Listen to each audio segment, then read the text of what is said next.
নমস্কার সুপ্রিয় দর্শক শ্রোতা সকলকেই স্বাগত হিন্দু লাইফস ম্যাটার ইউটিউব চ্যানেলে। দর্শক, হুরলোভে মত্ত হলে মানুষ কি করতে পারে সেই ভয়ঙ্কর কয়েকটি ঘটনা আমরা সাম্প্রতিককালে দেখেছি। বিশেষ করে আপনারা দেখেছেন গত 2-1 দিন আগে বাংলাদেশের ময়মনসিংহ জেলার ভালুকাতে দীপুচন্দ্র দাস নামে একজন গার্মেন্টস ওয়ার্কারকে কি জঘন্যভাবে প্রথমে মারধর করেছে, তারপরে গাছের মধ্যে ঝুলিয়ে আগুন লাগিয়ে দিয়ে হত্যা করেছে। বীভৎস ঘটনা। তার বিরুদ্ধে অভিযোগ যে সে হজরত মোহাম্মদ সম্পর্কে কটূক্তি করেছে। তো এই কটূক্তিটা সে কিভাবে করেছে, কখন করেছে, কার কাছে করেছে, এটার কোনো হদিশ আমরা জানি না, কিন্তু বলেছে কটূক্তি করেছে এবং হুরলোভে মত্ত জনতা, উগ্র জনতা আর কি, মব, তারা তার জীবন নাশ করেছে। কারণ আমি আপনারা প্লিজ ডোন্ট মাইন্ড, আমি হুরলোভে মত্ত এই কারণে বললাম যে তারা বিশ্বাস করে, এবং এটা যার যার ধর্মীয় বিশ্বাস থাকতেই পারে, যে নবীজি তাদের জন্য হাসরের ময়দানে আর কি সাক্ষ্য দেবে। তাহলে নবীজির মান সম্মান রক্ষা করতে গিয়ে তারা যদি কিছু ঘটে, তাহলে নবীজি তাদের জন্য হাসরের ময়দানে সাক্ষ্য দেবে যে সে আমার ইজ্জত রক্ষা করার জন্য বা ধর্ম রক্ষা করার জন্য সে এই করেছে, সুতরাং তাকে বেহেশতে পাঠানো হোক। এবং বেহেশত মানেই তো হুরপরিদের নিয়ে আনন্দ আমোদ, তাই না? তো এই ঘটনাটা মানে একটু চিন্তা করে দেখেন যে তার বিরুদ্ধে একজন বলল, অভিযোগ করলো, কিন্তু এটার আর যাচাই বাছাইয়ের প্রয়োজন নাই। তাকে গার্মেন্টস যেই ম্যানেজার ছিল, ফ্লোর ম্যানেজার, এবং ওইখানে আরো ইনচার্জ যারা ছিল, তারা তাকে বাধ্য করেছে জোর করে পদত্যাগ করতে, চাকরি থেকে ইস্তফা দিতে। এবং সেই ছেলেটিকে জোর করে তারা স্বীকারোক্তিও আদায় করেছে, এবং সেটা আমরা দেখেছি 1-2টা ভিডিও, যে সে ক্ষমা চাইছে যে আমি সকল ধর্মপ্রাণ মুসলমানদের কাছে ক্ষমা চাই, আমি আর এগুলা করব না। কোনগুলা করব না, কি করব না, এগুলি নিয়ে কোনো বক্তব্য নাই। সে ক্ষমা চেয়েছে এবং জীবন বাঁচানোর জন্য, তারা অবশ্যই সেই ছেলেটি জানতো যে এই হুরলোভে মত্ত জনতা, উগ্র জনতা কি করতে পারে, সে মাপ চেয়েছে। আচ্ছা, মাপ চাওয়ার পরেও সে করলো কি করলো না আপনারা যাচাই বাছাই করলেন না যে সে ধর্ম অবমাননা করেছে কিনা, কিন্তু তারপরেও ক্ষমা চাওয়ার পরেও সে ক্ষমা করে দেওয়া উচিত ছিল, আপনারা ক্ষমা করেননি। এবং এই গার্মেন্টস যেই কারখানায় সেখানে কাজ করতো, যেখানে সেই গার্মেন্টসের কর্মকর্তারা, সেখানকার নিরাপত্তা স্টাফ যারা ছিল, তারা তাকে সুরক্ষা না দিয়ে বা তাকে পুলিশের কাছে সুপর্দ না করে জঙ্গি জনতার কাছে তারা তাকে কারখানা থেকে বের করে রাস্তায় পাঠিয়ে দিয়েছে। এবং মব, যেটা হুরলোভে মত্ত যেই মব, তারা যা করার সেটা করেছে, ছেলেটাকে নির্মমভাবে হত্যা করেছে। চিন্তা করতে পারেন। আমরা শুনেছি যে পুলিশ সেইখানে 7 জনকে গ্রেপ্তার করেছে অলরেডি। 150 জন অজ্ঞাতনামা ব্যক্তির বিরুদ্ধে মামলা হয়েছে। তো পুলিশ বলেছে যে ওই ফ্লোর ইনচার্জ এবং ম্যানেজার সহ তারা 7 জনকে গ্রেপ্তার করেছে, এবং তারা চায় যে 150 জনকেই তারা গ্রেপ্তার করবে, which is a good thing. কিন্তু এই যে একটা কালচার যে সৃষ্টি হয়েছে আমাদের দেশে অনবরত, মানে একটা হুজুগ কেউ তুলল, বলে দিল আপনি স্বপ্নে দেখলেন যে নবীর অবমাননা করেছে বা আল্লাহর অবমাননা করেছে, ইসলামের অবমাননা করেছে, আপনি স্বপ্নে দেখেও যদি কাউকে বলেন যে এটা আমি স্বপ্নে দেখছি, তাহলেও কিন্তু শুরু হয়ে যাবে। ছেলে কান নিয়েছে, সুতরাং কান আছে কি নাই সেটা দেখার বিষয় না, খতম করে ফেলতে হবে। কারণ ওই যে উন্মত্ত হয়ে গেছে তারা, উন্মাদনা, হুরলোভের উন্মাদনা তাদের মধ্যে শুরু হয়েছে। তারপরে আমি বলেছিলাম যে সাম্প্রতিক কিছু ঘটনা আর কি। সাম্প্রতিক ঘটনা ঘটেছে অস্ট্রেলিয়ার বন্ডাই বিচে। আপনারা দেখেছেন হুরলোভে মত্ত পিতা পুত্র কিভাবে এই জঘন্য ঘটনা ঘটিয়েছে। 16-17 জন মানুষ হত্যা করেছে, 50-60 জন গুলিবিদ্ধ হয়েছে। কি বিভৎস অবস্থা! শুধু এই সাম্প্রতিক সময়ের এই ঘটনাগুলি না, এর মধ্যে আরো হুরলোভে মত্ত বহু ঘটনা অনবরত ঘটে চলছে। কমন ডিনোমিনেটর একটাই, আপনার বিভিন্ন ক্রাইমের বিভিন্ন মোটিভ থাকে। এই যে আমাদের এই জাতীয় ক্রাইমের বিরুদ্ধে একটাই মোটিভ, সেটা হলো অবমাননা, ধর্মরক্ষা, বেহেশতে যাওয়া, হুর নিয়ে মাস্তি করা, এই সমস্তই। এখানে একটা সিরিয়াসলি কমন ডিনোমিনেটর আছে। সুতরাং আমরা সেই আদর্শ, সেই চিন্তা মানসিকতাকে অ্যাটাক না করে আমরা অন্য কিছুকে আক্রমণ করি। যাই হোক, অন্য কিছুকে দায়ী করার চেষ্টা করি, কিন্তু যেইখানে দায়টা প্রাপ্য, কেন জানি আমরা সেই দায়টা যেই জায়গায় প্রাপ্য সেই জায়গায় দিচ্ছি না, দিতে চাই না। হোয়াই? মানে সত্যকে সত্য বলা। আচ্ছা, একটা প্রোডাক্ট রিকলের বিষয়টা মনে করেন, যে গাড়ি যদি ধরেন এই একটা লেক্সাস গাড়ি মনে করেন, একটা লেক্সাসের 2025 মডেলের একটা গাড়িতে যদি ব্রেক ফেল করে, তখন কিন্তু তারা সব গাড়িকে বলে না যে ওকে সব ব্রেক চেক করতে হবে, তারা সেই 2025-এর লেক্সাসের মডেলকে রিকল করবে, তাই না? Product recall.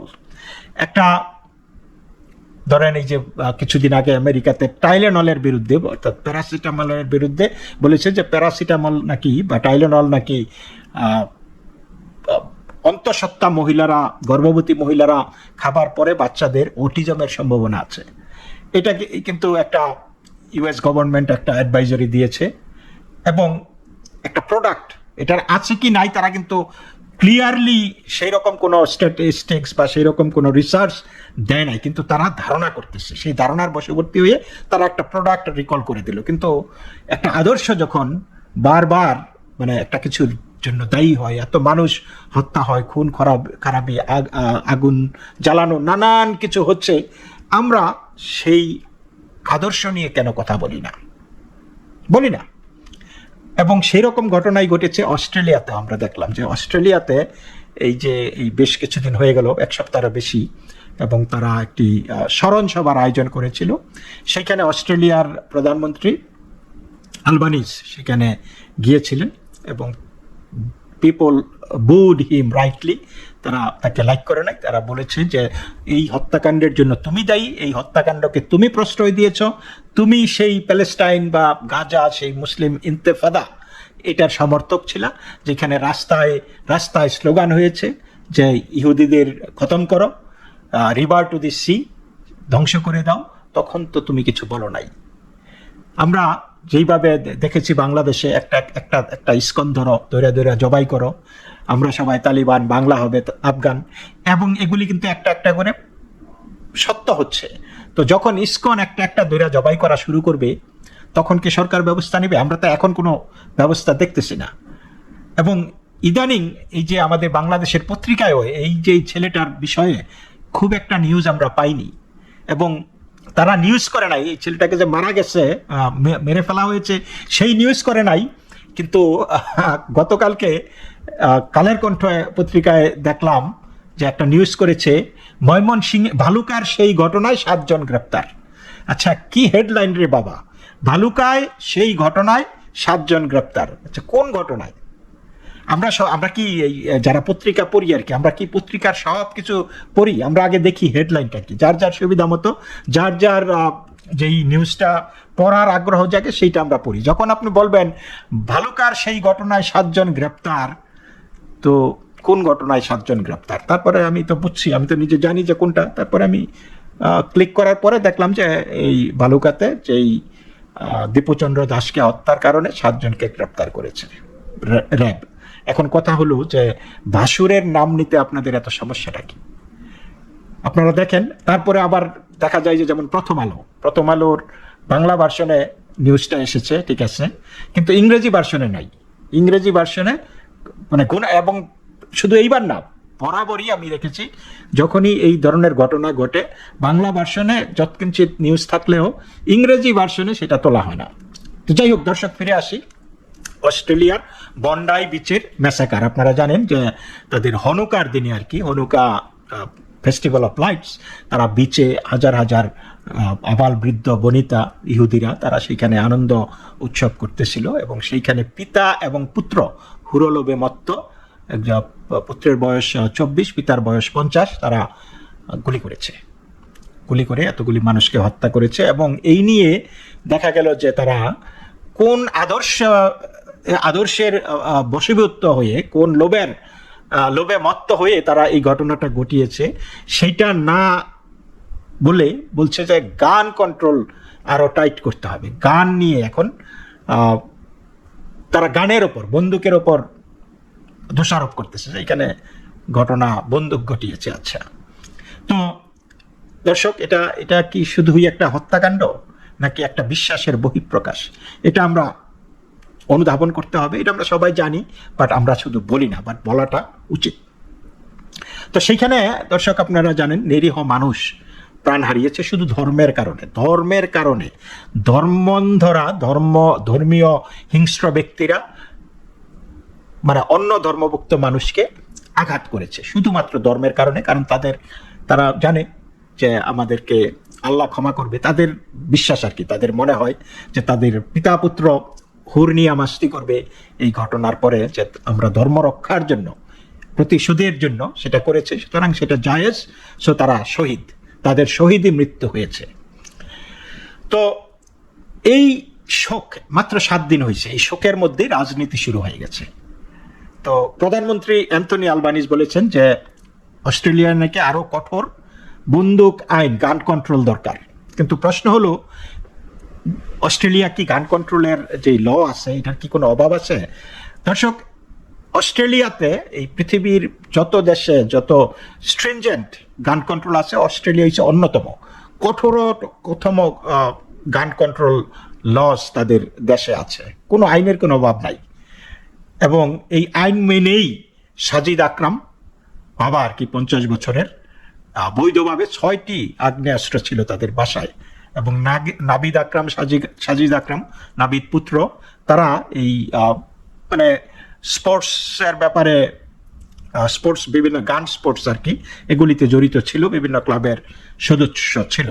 তো এখন দর্শক, গান কিন্তু অনেক কাজে লাগে, গান খুব ইম্পর্টেন্ট, বিশেষ করে রিমোট রুরাল এরিয়াতে যারা থাকেন। আমরা বাংলাদেশে চারিদিকে প্রচুর মানুষ আছে, কোনো অসুবিধা নাই, কিন্তু বিদেশের এমন কোনো জায়গা আছে যে একটা বাড়ি আশেপাশে 10-20 মাইলের মধ্যে কোনো বাড়িঘর নাই, বা জঙ্গল, ঘন জঙ্গল বা পাহাড়ের কাছে বাড়ি, এবং সেইখানে বন্য প্রাণী আসে, বাঘ ভাল্লুক এগুলি আসে। তো তারপরে ডাকাত যদি কেউ আসতে চায় আর কি, মনে করেন আপনার আশেপাশে কেউই নাই, পুলিশ ডাকলেও লাগবে আধ ঘন্টা আসতে, মানুষ নাই, তখন আপনার যদি গান না থাকে তাহলে আপনি তো সিকিউর নাই। জন্য সেই সমস্ত মানুষ, পরিবারগুলি গান রাখে। সুতরাং গান রাখাটা খুব খারাপ না, কিন্তু গানের ব্যবহারটা আপনি কিভাবে করছেন সেটা হচ্ছে বড় কথা। কিন্তু আমরা দেখা যাচ্ছে যে এই যে ক্রিমিনাল অ্যাক্টিভিটিসগুলি যেগুলো হয়, এগুলি গান তো আর হেঁটে হেঁটে গিয়ে করে না, এগুলো অন্যরা করে এবং একটা বিশেষ আদর্শ উদ্দেশ্য নিয়ে করে। তো এই যে সাজিদ আকরাম 6টা অস্ত্র ছিল বৈধভাবে, অস্ট্রেলিয়ার আইন মেনেই এই বন্দুকগুলি তার কাছে ছিল, তাহলে তার লাইসেন্স ছিল, গান কন্ট্রোল ল ছিল, এবং কঠোর আইন আছে অস্ট্রেলিয়াতে, তাহলে এখন আবার বন্দুকের সমস্যা কোথায়? প্রধানমন্ত্রী আলবানিজ নিজেই বলেছেন যে এই ঘটনাটি ঘটেছে আইএস বা ইসলামিক স্টেটের ইহুদি বিরোধী সন্ত্রাসবাদীদের দ্বারা। তাহলে আইএস একটা নাম, তারা কোন আদর্শে বিশ্বাস করে, কোন আদর্শের বশবর্তী হয়ে এটা করতেছে, তাহলে সেই আদর্শটাকে অ্যাটাক করা উচিত, বলা উচিত যে that is the philosophy, that is the ideology that is responsible for this murder. No, ঘুরে ফিরে সেই গানের কথা বলবে তারা। এই আমার বক্তব্যটা হইল যে এটা যদি সন্ত্রাস হয়, আইএস এর সন্ত্রাস, এবং তাদের তো একটা মতাদর্শ আছে, তাহলে কেন আমরা কথাবার্তাকে ঘুরিয়ে বন্দুকের দিকে নিয়ে যাই যে গান কন্ট্রোল করতে হবে? আচ্ছা, ছুরি অত মানুষ মারে, ছুরি দিয়ে বহু, এবং আমার মনে হয় গান যত মানুষ মারে, ছুরিও তার চাইতে কম মানুষ মারে না। গাড়ি, মনে করেন একটা গাড়ির অ্যাক্সিডেন্টেও কিন্তু প্রতি বছরে বহু হাজার মানুষ মারা যায়। তাহলে কি ছুরি ব্যান করে দিবেন, গাড়ি ব্যান করে দিবেন? গাড়ির জন্য কিন্তু লাইসেন্স লাগে, ছুরির জন্য তো লাইসেন্সও লাগে না, আবার গানের জন্য লাইসেন্স লাগে। তাহলে যেইটা ব্যবহার করে হত্যা করা হয়, তাহলে একটা করে কি সবকিছু আপনি, এই যে ওভারডোজে মারা যায় মানুষ, তো ওভারডোজে তো আপনি রেগুলেট করতেছেন, তাই না? তো সেরকম তাহলে আবার নতুন করে গান কন্ট্রোল কেন? আসল জিনিস যেখানে কন্ট্রোল করার দরকার, সেই জিনিসটা আমরা কেন কন্ট্রোল করতেছি না? এই জিনিসগুলা বোঝা উচিত। তা আমাদেরকে সত্যিটা যেটা সোজাসুজি বলা উচিত সেটা হলো, একটা বন্দুক নিজে নিজে কাউকে হত্যা করে না। একটা বন্দুক হাঁটতে পারে না, একটা বন্দুকের কোনো ঘৃণা, রাগ বা বিকৃত চিন্তা নাই। মানুষ বন্দুক ব্যবহার করে মানুষ হত্যা করে। মানুষ নানা কারণে বৈধভাবে অস্ত্র রাখে, যেটা আমি আপনাদেরকে বলেছি, যে খামার রক্ষা, খেলাধুলা, মানে স্পোর্টস হিসাবে আর কি, বা কেউ কালেক্ট করতে চায়, কেউ সেলফ ডিফেন্সের জন্য। তো লক্ষ লক্ষ মানুষ আইন মেনে চলতেছে, এবং তারপরেই যখনই কোনো ঘটনা ঘটে প্রতিবারই দেখা যাচ্ছে যে দোষ যায় ওই একটা বস্তুতে। সেটা হলো, আবারও বলছি, যে ছুরি দিয়ে মানুষ হত্যা করা হয়, তাহলে ছুরি কি নিষিদ্ধ করবেন? গাড়ি মানুষ হত্যা করে, তাহলে গাড়ি নিষিদ্ধ করবেন? ঔষধ মানুষ হত্যা করে, ঔষধ নিষিদ্ধ করবেন? নাকি ইচ্ছাকৃতভাবে আমরা আসল সমস্যাটা এড়ায় যাচ্ছি? তো অস্ট্রেলিয়ান প্রধানমন্ত্রী আলবানিজ বলেছেন যে এই মতাদর্শ 1 দশকের বেশি সময় ধরে মানুষকে ঘৃণার পথে ঠেলে দিচ্ছে এবং নির্বিচারে হত্যায় প্ররোচিত করছে। তাহলে প্রশ্ন, এই যে এই উগ্রপন্থা, এটা কেন এই উগ্রপন্থার জন্ম হয়? কেন কিছু মানুষ সহাবস্থানের বদলে ধ্বংস বেছে নেয়? আইন দিয়ে কি আদর্শ নিয়ন্ত্রণ করা যায়? আইন দিয়ে কি ঘৃণা নিষিদ্ধ করা যায়? প্রত্যেকটা হত্যার পেছনে একটা মোটিভ থাকে: ঘৃণা, চরমপন্থা, মানসিক বিকৃতি, সহিংস আদর্শ। আইন দিয়ে মোটিভ নিয়ন্ত্রণ করা যায় না। আইন দিয়ে মানুষের মাথার ভেতরের বিকৃত চিন্তা বন্ধ করা যায় না। যদি না যায়, তাহলে আমরা কেন ভান করি যে সমস্যার সমাধান কাগজে কলমে বা আইনেই হবে? এখানে একটা খুব কঠিন কিন্তু জরুরি প্রশ্ন আমাদের সামনে আসে। সেটা হলো দেশের প্রতি ভালোবাসা। এই যে এই সাজিদ, অর্থাৎ পিতা, অস্ট্রেলিয়ায় যে খুন করেছে, সেই বাবা কিন্তু একজন শিক্ষার্থী, স্টুডেন্ট ভিসায় অস্ট্রেলিয়াতে গিয়েছিল সেই বহু বছর আগে।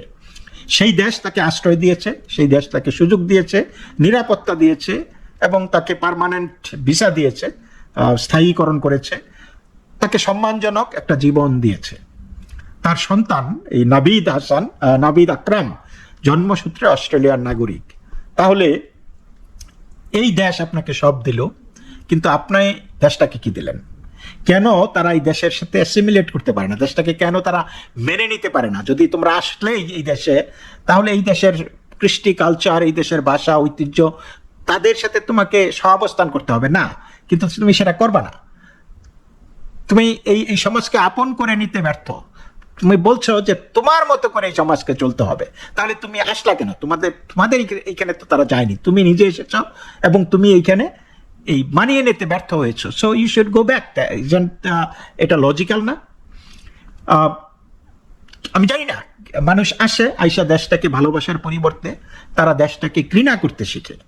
এই প্রশ্নগুলি যখন আমরা এড়িয়ে যাই, তখন এই যে নতুন নতুন সমস্যা ভবিষ্যতে যা আসবে, সেটাকে আমরা আমন্ত্রণ জানাচ্ছি যে ওকে করো, আমরা তো কিছু মাইন্ড করি না, আমরা দেখে না দেখার মান করি। তোমরা আমারে এক গালে থাপ্পড় দিলে আরেক গাল পেতে দিই, তারপরে আসতে থাকো। বিষয়টা কি? আমার হিসাবে মানে যায় না আর কি। সবচাইতে ভয়ঙ্কর বিষয়গুলোর একটি হলো, এই ছেলেটির মা, নাবিদের মা, তিনি বলেছিলেন তার ছেলে ভালো ছেলে। এমনকি তিনি বলেছেন যে সব বাবা মাই এমন ছেলে চাইবেন, কিন্তু সেই ভালো ছেলেটা 16 জন মানুষ হত্যা করার পরেও এই মা বলতেছে যে আমার ছেলে ভালো ছিল। তার ছেলে যে ভালো না, সেটা মা কি তারপরে অনুধাবন করে নাই? 16 জন মেরে ফেলার পরেও ভাবতে পারেন আমার ছেলে নামাজ পড়ে, 5 ওয়াক্ত নামাজ পড়ে, মানুষের সাথে মিশে না, এই বড় বড় দাড়ি রাখে বা দাড়ি নাই রাখে, মানে সবকিছু, মেয়েদের সাথে মিশে না, খুব ভালো ছেলে, এরকম ছেলে সবাই চাইবে। বাট প্রবলেম তো সেইখানেই। এই প্রবলেম যে সেইখানে, এইটা আমরা কাউকে বলি না যে এগুলি হচ্ছে এই ভার্চুয়াস আমাদের কাছে, কিন্তু এই ভার্চুর আড়ালে যে কত ভয়ঙ্কর জিনিস আছে, এগুলিকে আমরা একবার অনুধাবন করি। এখন প্রশ্ন ওঠে যে তাহলে পরিবারের দায়িত্বটা কোথায়? পরিবার কি কিছুই দেখে নাই, নাকি দেখতে চায়নি? এই যে সতর্ক সংকেতগুলি, এগুলি কি তারা দেখেনি, কেউই দেখেনি, নাকি ইচ্ছাকৃতভাবে তারা অপেক্ষা করেছে? ভালোবাসা কখন অন্ধত্বে পরিণত হয়, এটা পরিবারকে দোষারোপ করার কথা বলছি না, কিন্তু এটা বোঝার কথা যে সহিংসতা একদিনে জন্ম নেয় না। আরো ভয়ঙ্কর প্রশ্ন, এই হামলা চালিয়েছে একজন বাবা এবং একজন ছেলে, সাজিদ আকরাম 50 বছর এবং তার ছেলে নাবিদ আকরাম 24 বছর। একজন বাবা কিভাবে এমন বিকৃত মানসিকতা নিয়ে নিজের সন্তানকে এই পথে ঠেলে দিতে পারে? একটু ভাবুন দর্শক। একজন বাবা কি কেবল একজন দর্শক ছিলেন, নাকি তিনি দিক নির্দেশক? তিনি কি বাবা ছিলেন না? এই বাবা ছেলের সম্পর্কটা কি ছিল? এটা কি কেবল রক্তের সম্পর্ক, নাকি আদর্শের সহযোগিতা? সহিংসতা একদিনে তৈরি হয় না, এটা ঘরে ঘরে তিলে তিলে বড় হয়। এই সম্পর্কটা কি ছিল? কিভাবে একজন মানুষ আরেকজন মানুষকে হত্যার যন্ত্রে পরিণত করে? এই প্রশ্নগুলি এড়িয়ে গেলে ভবিষ্যতে একই ঘটনা ঘটতে থাকবে। আরও একটি গুরুত্বপূর্ণ তথ্য আপনাদেরকে দেই। তারা নাকি আগেই পুলিশের রাডারে ছিল, কিন্তু বলা হলো তাকে তখন আসন্ন হুমকি হিসেবে ধরা হয়নি। তাহলে প্রশ্ন, যদি রাডারে ছিল তাহলে কেন আগেই ব্যবস্থা নেওয়া হলো না? যে অস্ট্রেলিয়া, আমেরিকা, ইউরোপ, কানাডা এই সমস্ত দেশের রাস্তায় রাস্তায় ইহুদি বিরোধী স্লোগান দিচ্ছে অনবরত। ইহুদি বিরোধী না, শুধু ইহুদিদেরকে ধ্বংস করে ফেলার।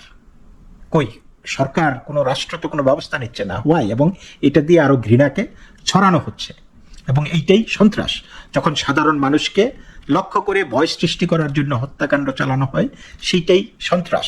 কারা করেছে, কি পরিচয়, এইসব দেখে এই সন্ত্রাসের সংজ্ঞা বদলানো যায় না। যদিও আমরা চেষ্টা করি, পত্রপত্রিকা থেকে শুরু করে সুশীল সমাজ, তারা চেষ্টা করে কোনোভাবে রাগডাক করে যখন এই মানুষগুলি জড়িত হয়, সেই সংবাদটা ওইভাবে মানে কোনোভাবেই, অনেক জায়গায় নাম বলে না, অনেক সময় বলে যে এখনো মোটিভ সম্পর্কে ধারণা করা হয়নি, এটা সন্ত্রাস কিনা এটা এখনো নিশ্চিত নয়, এই ধরনের তাল বেতাল কথাবার্তা বলে। এগুলি কিন্তু হচ্ছে। অস্ট্রেলিয়ার এই মুহূর্তে দরকার যেটা, সেটা এই রাজনীতি না। অস্ট্রেলিয়ার দরকার নতুন আইনও না। অস্ট্রেলিয়ার দরকার হলো একটা সাহস। দরকার সত্যের মুখোমুখি হওয়া, সাহস করে কথা বলা, মোটিভ নিয়ে, মানসিক বিকৃতি নিয়ে, আদর্শ নিয়ে, পরিবারের ভূমিকা নিয়ে এবং রাষ্ট্রের ব্যর্থতা নিয়ে। দরকার প্রশ্ন তোলা, কেন মানুষ উগ্রপন্থায় ঝুঁকে, কেন পরিবার ব্যর্থ হয়, কেন গোয়েন্দা ব্যর্থ হয়। কারণ যদি আমরা বারবার একটা বস্তুতে দোষ চাপাই, সেটা এই ক্ষেত্রে বন্দুককে দোষ দিই কেন? তাহলে দোষ তো দিতে হবে ছুরিকে, দোষ দিতে হবে গাড়িকে, দোষ দিতে হবে নৌকাকে, উড়োজাহাজকে, দোষ দিতে হবে আমাদের চারপাশে যা কিছু আছে সেগুলোকে। কিন্তু আমরা শুধু সবগুলিকে দোষারোপ করতে পারি, কিন্তু একটা জায়গায় দোষ দিতে চাই না, যে সেই আদর্শটা কি কারণে এই হত্যাটা হয়েছে। বিষয়টা আপনারা বুঝতে পারছেন? যে কালপ্রিট যেটার দোষ, সেইটা আমরা এড়িয়ে যাই, তাহলে মানুষের হাতে এইভাবেই তো মানুষ মরতে থাকবে। এই জিনিসটাকে একটু ভাবুন, প্রশ্ন করুন। সত্যকে এড়িয়ে যাওয়া ঠিক না। এই যে বাংলাদেশে যে ঘটনাটা ঘটেছে, এই ঘটনাটি কি আজকে ঘটেছে? অস্ট্রেলিয়া ঘটেছে, বাংলাদেশে এই দীপুচন্দ্র দাসকে এইভাবে মেরে ফেলা হয়েছে। এই ঘটনা কি নতুন ঘটনা, আজকের ঘটনা? এই ঘটনা কিন্তু বহু বছর ধরে চলতেছে, অনবরত চলে যাচ্ছে। এবং আমাদের সমাজে, আমাদের বাড়িতে, এইখানে পরিবার, এই প্রত্যেকটা মানুষই তো এক একটা পরিবারের মানুষ, তাই না? কারো সন্তান, কারো মা বাবা, তারা এই যে 150 জন মানুষ বলা হয়েছে যে তারা মব করেছে, এরকম আরো তো বিভিন্ন জায়গায় 150 জন। 150 জনের মধ্যে যদি এটা করতে পারে, তার মানে এদের কারোরই বিবেক বলতে কিছু নাই, কারণ তারা একটা আদর্শে বিশ্বাস করে। সেই আদর্শের সৈনিক, সেই জায়গাটাকে অ্যাটাক করতে হবে। এবং সেইখানে পরিবার, আমাদের দেশের পরিবার, মা বাবারা কি বাচ্চাদেরকে সেই জিনিসগুলি শিখায়, সেই শিক্ষা দেয়, নাকি সেই হুরপুরির কিভাবে হুরপুরি পাওয়া যায় সেই চিন্তাই এদেরকে মগ্ন রাখে? বিষয়টা একটু ভেবে দেখার সময় হয়েছে। তো দর্শক, এই পর্যন্তই। সকলেই ভালো থাকবেন। নমস্কার।